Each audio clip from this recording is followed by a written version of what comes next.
선생님, 저 좀 이상해진 것 같습니다. 예전엔 웃어넘기던 일들이 요즘은 견딜 수가 없습니다. 운전대는 더 잡기가 겁납니다. 앞차가 조금만 늦게 가도 끼어들기만 해도 입에서 저도 모르게 육두문자가 튀어나옵니다. 자식들이 안부 전화를 뜸하게 하면 서운함을 넘어 배신감에 잠을 설칩니다. 식사를 할 때는 남편이 쩝쩝거리는 소리만 들어도 짜증이 치밀어 오릅니다. 나이 먹고 속 좁은 노인네가 되는 것 같아 괴롭습니다. 별것 아닌 일인 걸 머리로는 아는데 가슴에서는 불길이 치솟습니다. 세상이 다 저를 공격하는 것 같고 억울하고 분해서 견딜 수가 없습니다. 나이 들어서 옹졸해진 걸까요? 아니면 제가 미쳐가고 있는 걸까요? 어떻게 해야 예전에 그 점잖던 저로 돌아갈 수 있을까요? 선생님, 제발 저 좀 도와주세요. 아리스토텔레스는 이렇게 답합니다. 화를 내야 할 때 내지 않는 사람은 바보다. 놀라셨습니까? 우리는 평생 참는 게 미덕이라고 배웠으니까요. 하지만 아리스토텔레스는 무조건 참는 것은 노예의 근성이라고 비판했습니다. 그렇다고 아무 때나 터뜨리라는 말이 아닙니다. 그는 중용 골던 민을 지켜야 한다고 말합니다. 당신이 지금 괴로운 이유는 화를 냈기 때문이 아닙니다. 화를 어떻게 다뤄야 할지 몰라서 괴로운 것입니다. 우리는 평생 참는 법만 배웠지 제대로 화내는 법은 배운 적이 없습니다. 그래서 참다가 병이 들거나 터뜨려서 관계를 망치는 두 가지 길밖에 몰랐던 겁니다. 누구나 화를 낼 수는 있다. 그건 쉬운 일이다. 하지만 마땅한 사람에게 마땅한 정도로 마땅한 때에 마땅한 동기로 마땅한 방법으로 화를 내는 것. 이것은 결코 쉬운 일이 아니다. 오늘 이 긴 이야기의 끝에서 당신은 더 이상 성질, 더러운 노인이 아니라 자신의 감정을 우아하게 지휘하는 지혜로운 어른으로 다시 태어나게 될 것입니다. 우리는 왜 사소한 것에 목숨을 거는가? 1. 60대의 분노, 그것은 뇌의 노화인가 마음의 상처인가? 여러분, 솔직하게 한번 털어놓아 봅시다. 방금 사연 주신 분만의 이야기가 아닙니다. 이 영상을 보고 계신 여러분, 최근 일주일 동안 몇 번이나 울컥하셨습니까? 지하철에서 누군가 내 어깨를 툭 치고 지나갔을 때, 사과 한마디 없는 그 젊은이의 뒷모습을 보며 집에 들어왔는데, 현관에 신발이 어지러져 있는 꼴을 보며 TV에서 나오는 정치 뉴스를 보다가 나도 모르게 리모컨을 꽉 쥐며, 우리는 거창한 국가의 위기나 인류의 평화 때문에 화를 내지 않습니다. 아주 사소한 것들, 치약 뚜껑을 닫지 않은 것, 내가 한 말에 대꾸가 늦는 것, 식당 종업원이 물컵을 탁 내려놓는 소리. 이런 먼지 같은 일들이 모여서 거대한 산사태처럼 우리 마음을 덮칩니다. 왜 그럴까요? 왜 젊었을 때는 그럴 수도 있지 하고 넘겼던 일들이 지금은 내 존재 전체를 흔드는 모욕으로 느껴질까요? 의학자들은 이렇게 말합니다. 그건 뇌가 늙어서 그렇습니다. 우리 뇌의 앞부분, 즉 전두엽은 감정을 조절하고 이성을 관장하는 사령관입니다. 그런데 나이가 들면 이 전두엽의 세포가 줄어들고 기능이 약해집니다. 브레이크가 낡은 자동차와 같은 상태가 되는 것이죠. 그래서 예전 같으면 3초 만에 참을 수 있었던 화가 이제는 필터 없이 튀어나오게 됩니다. 게다가 호르몬은 또 어떻습니까? 남성분들은 남성 호르몬이 줄어들면서 씩씩함보다는 예민함과 서운함이 늘어나고 여성분들은 여성 호르몬이 줄어들면서 참아왔던 화가 폭발하는 화병의 증상이 나타납니다. 하지만 여러분, 저는 오늘 여러분께 내가 늙었으니 어쩔 수 없군요. 약 드세요. 라고 말하려고 이 영상을 만든 게 아닙니다. 이것은 단순히 생물학적인 노화의 문제만은 아니기 때문입니다. 더 깊은 곳, 우리의 영혼이 보내는 신호를 읽어야 합니다. 2. 나를 무시하지 마라 마이너스 인정 욕구의 좌절. 아리스토텔레스는 인간을 사회적 동물이라고 했습니다. 이 말은 우리는 타인과의 관계 속에서 내 존재를 확인받고 싶어 한다는 뜻입니다. 50대, 60대가 되면서 우리는 무엇을 잃어버립니까? 직함이 사라집니다. 김 부장님, 이 이사님 하며 내 말 한마디에 깍듯하게 고개를 숙이던 사람들이 사라집니다. 집안에서도 마찬가지입니다. 어릴 땐 내 다리에 매달리던 자식들이 이제는 머리가 굵어졌다며 내 말을 잔소리로 취급합니다. 내 지갑을 바라보던 눈빛들이 이제는 내 늙은 육체를 바라봅니다. 이 상실감. 내가 더 이상 이 사회의 주류가 아니라는 소외감. 내 말이 예전만큼 힘을 갖지 못한다는 무력감. 이 거대한 공허함이 마음속에 가득 차 있는데 누군가 툭하고 건드립니다. 아내가 국을 짜게 끓입니다. 젊은이가 어깨를 부딪힙니다. 그 순간 우리 무의식은 이렇게 반응합니다. 이것들이 나 늙었다고 무시하는 거야? 사실 아내는 그냥 실수를 한 것이고 젊은이는 바빠서 못 보고 지나친 것일 수 있습니다. 하지만 자존감이 낮아진 상태의 우리 마음은 모든 상황을 나에 대한 공격으로 해석합니다.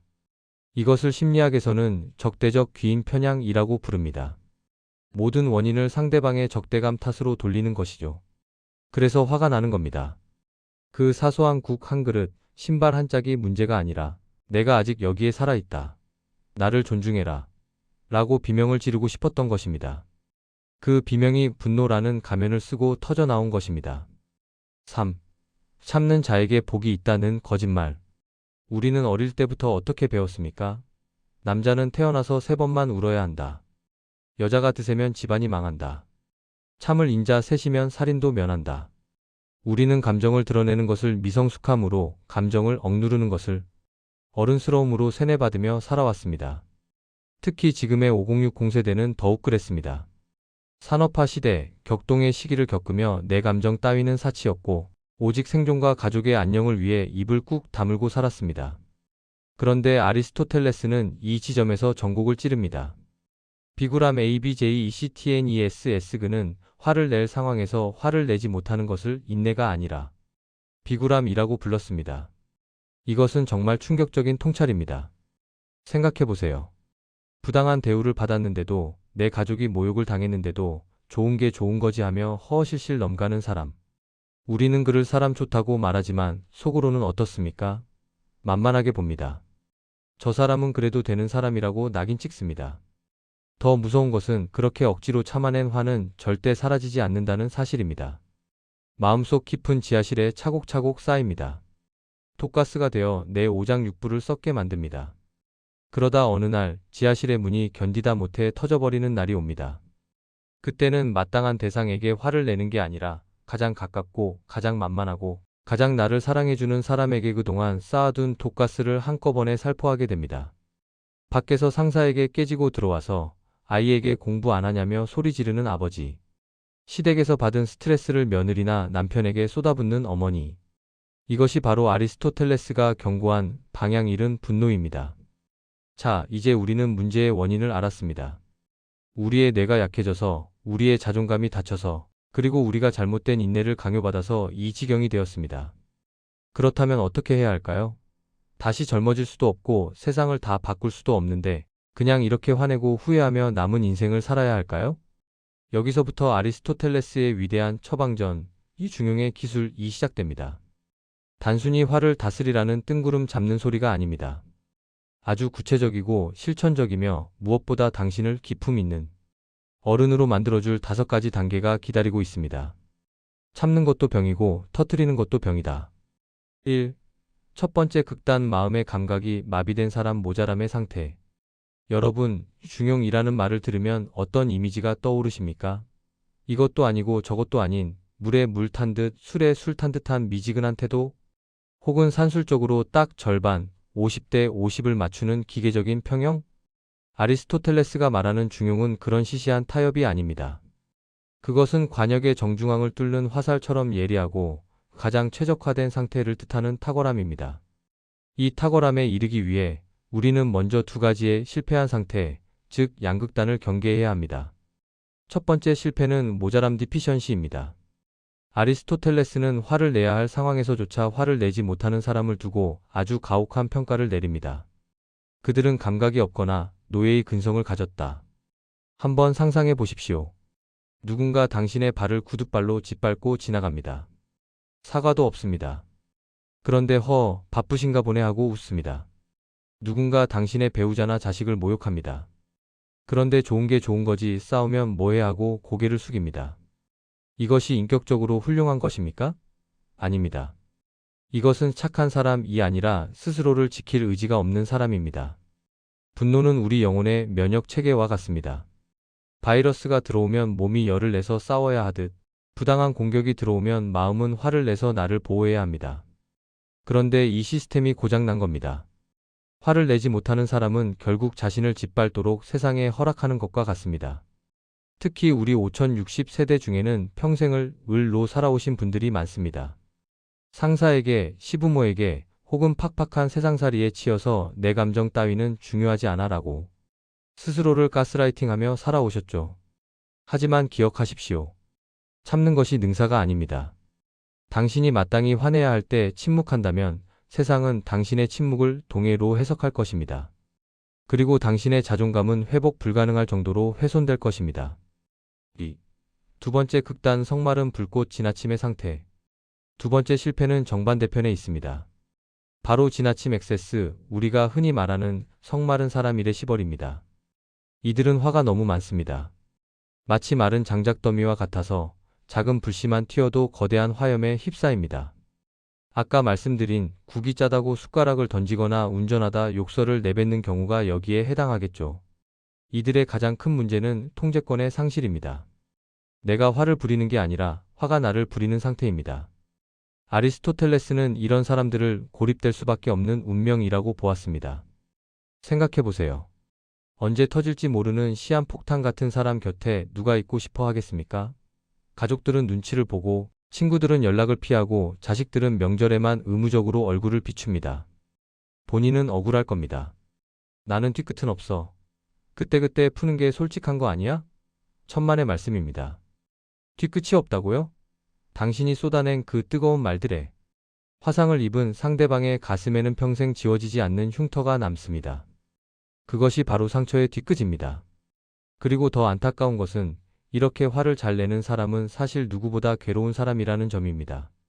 화를 낼 때마다 혈압이 치솟고 심장이 뛰고 온몸의 근육이 긴장합니다. 화는 남을 공격하기 위해 던지는 뜨거운 석탄과 같아서 던지는 내 손이 가장 먼저 그리고 가장 심하게 화상을 입습니다. 결국 모자람도 나를 죽이고 지나침도 나를 죽입니다. 그렇다면 도대체 이 좁은 외줄 위에서 우리는 어떻게 균형을 잡아야 할까요? 3. 관역을 뚫는 화살, 중용 MESOTES. 여기서 아리스토텔레스가 제시하는 중용 MESOTES의 진짜 의미가 빛을 발합니다. 그는 이렇게 말합니다.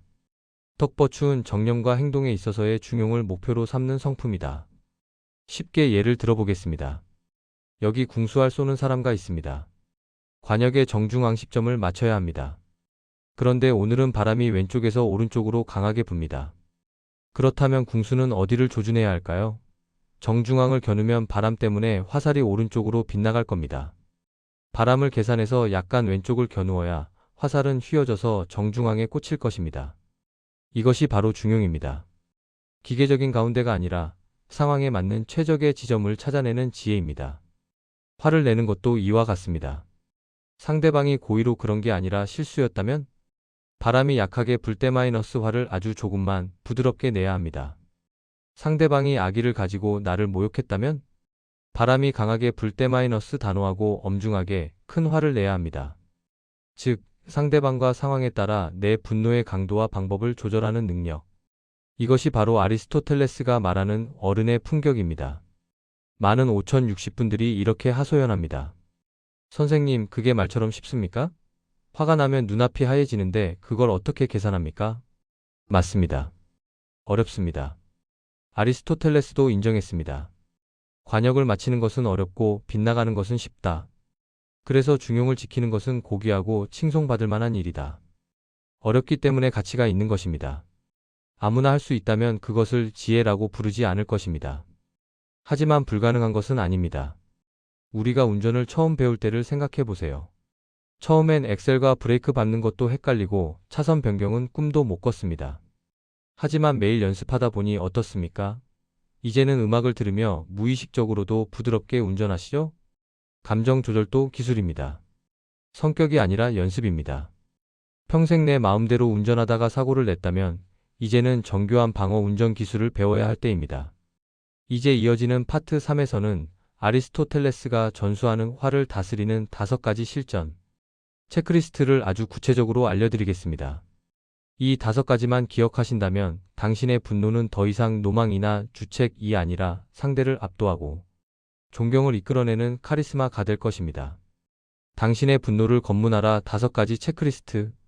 자, 이제 실전입니다. 화가 머리끝까지 치솟는 그 찰나의 순간, 아리스토텔레스는 우리 마음속에 5개의 검문소를 세우라고 명령합니다. 이 5개의 관문을 모두 통과한 분노만이 정당한 분노 라이처스 인디그네이션 자격증을 얻습니다. 하나라도 통과하지 못했다면 그것은 그냥 성질 부리기일 뿐입니다. 지금부터 그 5가지 기술을 전수해 드립니다.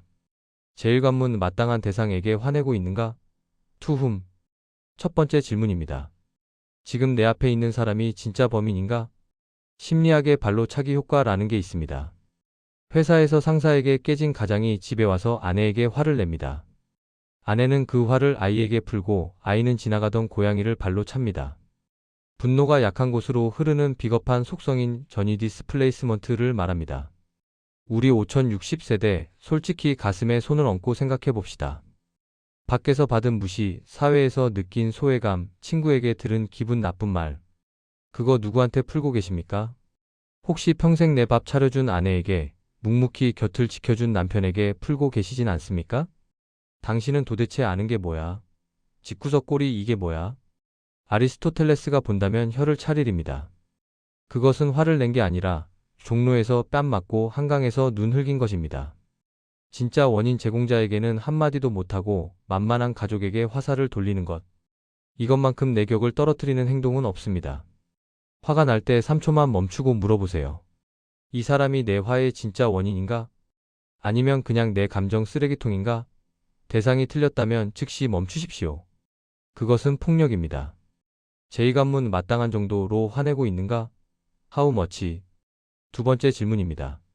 모기를 잡는데 칼을 빼들고 있진 않은가?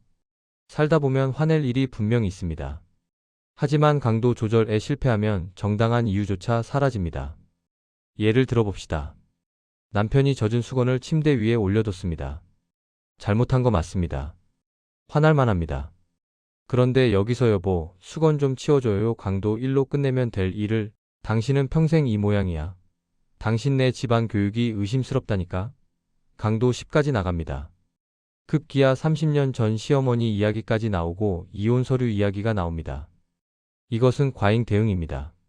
상대방은 처음엔 미안해하다가도 당신의 지나친 화를 보고는 이렇게 생각합니다. 와, 수건 하나 가지고 저러네? 진짜 성격 이상한 사람이네. 결국 본질 수건은 사라지고 당신의 성격만 문제로 남습니다. 아리스토텔레스는 말합니다. 작은 잘못에는 작게, 큰 잘못에는 크게. 이 비례를 맞추는 것이 이성의 역할입니다. 제3관문 마땅한 때에 화내고 있는가? 웬? 세 번째 질문, 이것이 가장 중요할 수도 있습니다. 지금이 타이밍인가? 현명한 장수는 적군이 가장 지치고 약할 때를 노리지만 현명한 어른은 상대방이 내 말을 가장 잘 받아들일 수 있을 때를 기다립니다. 많은 분들이 저지르는 실수가 있습니다. 남편이 술에 잔뜩 취해 들어왔을 때 자식이 야근하고 파김치가 되어 들어왔을 때 그걸 붙잡고 훈계하고 화를 냅니다. 상대방의 뇌는 이미 피로와 알코올로 마비된 상태입니다. 당신이 아무리 옳은 말을 해도 그들 귀에는 윙윙거리는 소음으로밖에 안 들립니다. 결국 서로 목소리만 커지고 씻을 수 없는 상처만 주고받습니다. 그리고 또 하나, 당신 자신의 상태도 봐야 합니다. 미국의 심리 상담가들은 HALT 법칙을 이야기합니다. 헝그리 배고플 때, 앵그리 이미 화났을 때, 롤리 외로울 때, 타이어드 피곤할 때. 이 4가지 상태일 때는 절대 중요한 대화를 하지 말라는 겁니다. 내가 배고프고 피곤하면 별것 아닌 일도 짜증스럽게 나갑니다. 그러니 화가 나더라도 일단 주무세요. 밥부터 드세요. 그리고 다음날 아침 맑은 정신으로 이야기해도 늦지 않습니다. 아리스토텔레스식으로 말하자면 분노를 냉장고에 넣어두었다가 차가워진 뒤에 꺼내라는 것입니다. 제4관문 마땅한 동기로 화내고 있는가? Why? 네 번째 질문입니다. 상대를 위해서인가? 나를 위해서인가? 이것은 분노의 목적에 대한 것입니다. 우리가 화를 내는 목적은 크게 2가지입니다. 하나는 교육과 교정이고 다른 하나는 배설과 보복입니다. 자녀를 혼낼 때를 생각해 보세요. 너 잘되라고 그러는 거야 라고 말하지만 혹시 내 뜻대로 안 되는 자식 때문에 상처받은 내 자존심을 세우려고 화내는 건 아닙니까? 상대방을 굴복시키고 망신을 주고 내가 이겼다는 쾌감을 느끼기 위해 화를 낸다면 그것은 짐승의 분노입니다. 아리스토텔레스가 말하는 마땅한 동기는 정의의 회복과 관계의 개선입니다. 당신의 행동이 나에게 상처가 되니 앞으로는 이렇게 해줬으면 좋겠다는 개선의 의지. 이 선한 의도가 밑바탕에 깔려 있어야만 상대방도 당신의 화를 애정으로 받아들입니다. 제호관문 마땅한 방법으로 화내고 있는가? 하우. 마지막 5번째, 어떤 그릇에 담아낼 것인가? 내용이 아무리 옳아도 전달하는 방식이 틀리면 빵점입니다. 가장 최악의 방법은 인격 모독과 과거 들추기입니다. 너 같은 구제불능은 처음 본다. 내가 하는 게 다 그렇지 뭐. 이런 말은 영혼을 살인하는 칼입니다. 품격 있게 화내는 법 어렵지 않습니다. I 메시지 I 마이너스 메시지를 기억하십시오. 너유 때문에 미치겠어. 라는 비난에서 내가 연락이 없으니 나는 걱정이 되고 좀 서운하네 라고. 감정 전달. 주어를 너가 아닌 나로 바꾸는 순간 비난은 사라지고 내 감정의 진실만 남습니다. 목소리 톤은 낮게, 속도는 천천히, 눈은 똑바로 쳐다보고. 이렇게 말하면 소리를 지르지 않아도 상대방은 당신의 기운에 압도됩니다. 이것이 바로 아리스토텔레스가 말한 중용의 화법입니다. 자, 정리해봅시다. 화가 치밀어 오를 때 이 5가지 체크리스트를 떠올려 보세요. 1. 투 흠엄한 사람 잡지 말자. 2. 하우 머치 수건에는 수건만큼만 화내자. 3. 웬 피곤하고 배고플 땐 입 닫자. 4. Y와 풀이가 아니라 관계를 고치기 위해서만 화내자. 5. 하우 비난하지 말고 내 감정만 설명하자. 복잡한가요? 처음엔 당연히 안 됩니다. 3초 만에 이걸 다 생각하다가 혈압 터질 수도 있습니다. 웃음하지만 딱 하나만 기억하세요. 일단 멈춤 스타프. 화가 날 때 반사적으로 튀어나가려는 내 입을 꽉 다물고 3초만 멈추는 것. 그 3초의 침묵이 당신을 짐승에서 인간으로, 늙은이에서 어른으로 만들어주는 기적의 시간이 될 것입니다. 습관이 당신의 인격이다. 1. 단 한 번의 분노 조절이 인생을 바꾼다. 지금까지 우리는 긴 여행을 해왔습니다. 왜 사소한 일에 분노하는지, 왜 참는 것만이 능사가 아닌지, 그리고 어떻게 품격 있게 화를 내야 하는지 5가지 기술을 배웠습니다. 하지만 영상을 끄고 현실로 돌아가면 또다시 운전 중에 끼어드는 차를 만날 것이고 배우자의 퉁명스러운 말투를 들을 것입니다. 그때 배운 대로 바로 실천이 될까요? 아니요, 실패할 확률이 높습니다. 또 욱하고 또 후회할 겁니다. 하지만 좌절하지 마십시오. 아리스토텔레스는 우리에게 가장 중요한 마지막 가르침을 남겼습니다. 제비 한 마리가 왔다고 봄이 온 것은 아니다. 사람도 하루아침에 행복해지거나 훌륭해지지 않는다. 탁월함 ARET은 하나의 사건이 아니라 습관이다. 이 말이 무슨 뜻일까요? 우리가 오늘 나는 이제부터 중용을 지키는 어른이 될 거야 라고 결심했다고 해서 갑자기 성인군자가 되는 게 아니라는 겁니다. 매일매일 밥을 먹듯이, 매일매일 세수를 하듯이 감정 조절도 연습해야 한다는 뜻입니다. 오늘 화를 10번 낼 것을 9번으로 줄였다면 당신은 성공한 것입니다. 내일 3초를 멈추는데 성공했다면 당신은 위대한 전진을 한 것입니다. 그렇게 쌓이고 쌓인 작은 성공들이 모여서 결국에는 화를 내지 않으려고 노력하지 않아도 자연스럽게 온화한 사람이 되는 것. 그것이 바로 아리스토텔레스가 말한 최고의 경지, 품성적 탁월성입니다. 2. 60대 비로소 나 자신이 될 시간. 사랑하는 5060 여러분. 우리는 그동안 너무 바쁘게 살아왔습니다. 사느라 바빠서, 돈 버느라 바빠서, 자식 키우느라 바빠서. 정작 내 마음이 어떤 상태인지, 내 감정이 무엇을 원하는지 돌볼 틈이 없었습니다. 그래서 지금 터져 나오는 그 분노와 짜증은 어쩌면 늙어서 생긴 병이 아니라 이제 나 좀 봐달라는 당신 내면의 어린아이가 보내는 구조 신호일지도 모릅니다. 아리스토텔레스는 인생의 목적을 에우다이모니아 UDAIMONIA, 즉 행복이라고 했습니다. 여기서 행복은 단순히 맛있는 걸 먹고 웃는 쾌락이 아닙니다. 나의 잠재력을 최대한 발휘하여 완성된 인간이 되는 것입니다. 은퇴하셨습니까? 자녀들이 떠났습니까? 두려워하지 마십시오. 지금이야말로 타인의 시선, 사회의 요구, 의무감에서 벗어나오롯이 나의 내면을 완성할 수 있는 황금의 시간입니다. 젊은 날에 우리는 혈기로 살았지만 이제 우리는 지혜로 살아갈 것입니다. 젊은 날에 우리는 속도로 경쟁했지만 이제 우리는 깊이로 승부할 것입니다. 이제 사소한 일에 화가 날 때마다 이렇게 생각하십시오. 아, 내 마음을 수양할 기회가 또 왔구나. 이 감정을 잘 다스리면 나는 어제보다 더 근사한 어른이 되겠구나. 그렇게 하루하루 중용을 실천하다 보면 어느새 당신의 얼굴에는 짜증 대신 온화한 미소가, 당신의 목소리에는 날카로움 대신 깊은 울림이 깃들게 될 것입니다. 그리고 주변 사람들은 당신을 보며 이렇게 말할 것입니다. 나도 늙으면 저런 어른이 되고 싶다. 아우트로 당신의 변화를 응원하며. 오늘 아리스토텔레스와 함께한 긴 여정 어떠셨나요? 사소한 일에 화가 나는 당신은 비정상이 아닙니다. 치열하게 살아온 당신의 영혼이 이제 진정한 휴식과 성장을 원하고 있다는 증거입니다. 오늘부터 딱 하나만 기억합시다. 멈춤 스타프. 화가 날 때 3초만 멈추고 이것이 마땅한 분노인지 스스로에게 물어보세요. 여러분의 품격 있는 인생 후반전을 진심으로 응원합니다. 지금까지 철학자에게 묻다였습니다.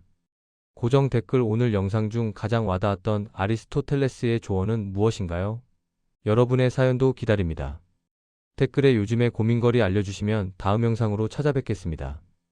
영상이 좋으셨다면 구독, 좋아요, 알람 설정까지 부탁드립니다. 지금까지 철학자에게 묻다였습니다. 평안한 하루 보내시길 기원합니다.